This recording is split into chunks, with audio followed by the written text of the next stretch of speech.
Militancy को बढ़ावा दिया। शॉपकीपर कहां से इतना बड़ा बंगला बना सकता? अगर कंट्री बर्बाद होगी तो ऐसे ही फिर हो गई है ना। तो एक वांटेड मिलिटेंट था, उसको आईडी कार्ड बना हुआ है उसका। शेख आमिर साहब कल से बहुत ज्यादा, कुछ दिनों से बहुत ज्यादा बोल रहे हैं कि आजाद साहब कौन है, आजाद साहब की पार्टी कौन है, बी टीम है। तो ये खुद तो देखे अपने जो इनने काम किए हुए हैं, जैसे इन्होंने पीछे जो क्या कहते हैं कितने के पैसे उन्होंने लिए हुए हैं। इवन क्राइम ब्रांच ने उन्हें एक चार्जशीट निकाली थी, जो वो लेडी थी त्रिकुटा नगर की, तिलक नगर की, दिल्ली की, तो उसका वो पहले अपना सफाया तो दे दे। बाकी हमें पता है हम कहाँ स्टैंड है। ना हमें नागपुर से कोई डायरेक्शंस आती है, ना ही हम बी टीम है। हमने पहले दिन से बोला, जिस दिन ये पार्टी बनी है उस दिन से हमने बोला है we are not connected with BJP. अगर हमारी गवर्नमेंट इंशाल्लाह आई भी, अगर हमें कोलिशन होनी भी, नॉट विद द बीजेपी। तो इनके इन बोलने से, या आमिर साहब जो भी ये बोलते रहते हैं, प्लीज अपने काम सही करें। जो भी आपके जितना भी इनके टाइम हुआ है, ये एक बंदा नहीं अपनी कॉन्स्टिट्यूंसी से जीत पा रहा है, तो ये हमारे को क्यों कर रहे हैं, या आजाद साहब को ही क्यों कर रहे हैं हर वक्त target? At least have respect for that man जिसने कांग्रेस स्टैंड की थी, जिसने कांग्रेस को यहां बनाया था कश्मीर में। ये बोलते हैं जी कांग्रेस ने आजाद साहब को क्या क्या दिया, वो उनकी अपनी काबिलियत पे, वो कैसे थे, लोग उनके पीछे पीछे चलते थे और आज भी चलते हैं।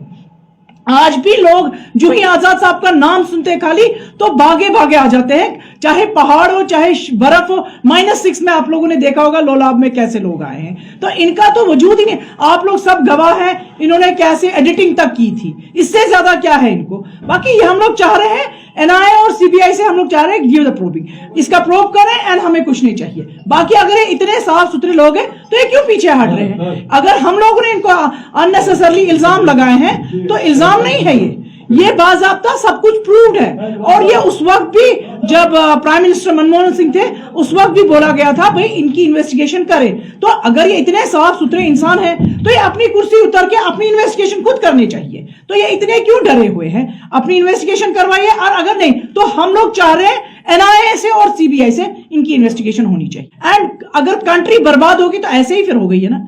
ऐसे लोग जिन्होंने आईडीज बनाए, जिन्होंने आई कार्ड इनके बना के उनको बचाया है, मिलिटेंसी ने उन्होंने मिलिटेंसी को बढ़ावा दिया है उस वक्त। तो एक वांटेड मिलिटेंट था, उसको आईडी कार्ड बना हुआ है उसका, एंड बाज़ाब्ता उस पर सिग्नेचर। अब ये बोलेंगे वकार साहब मेरा सिग्नेचर नहीं है, बट फिर किसका है? इनका नहीं है तो किसका है?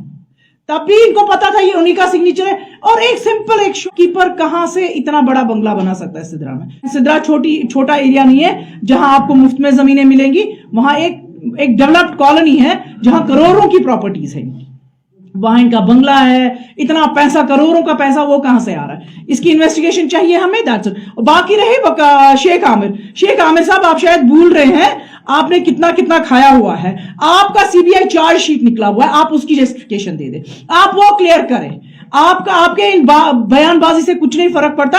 आजाद साहब है तब भी थे और अब भी उनके पीछे पीछे, उनके अपने साफ सफाई से आज लोग हमारे साथ जुड़ रहे हैं। आज भी देखिए ऑफिस के बाहर कितने लोग वेट कर रहे थे कि हमें ज्वाइन करना। हमें लेट हो गया क्योंकि लोग हमसे जुड़ रहे हैं बस एक आजाद साहब का नाम लेके।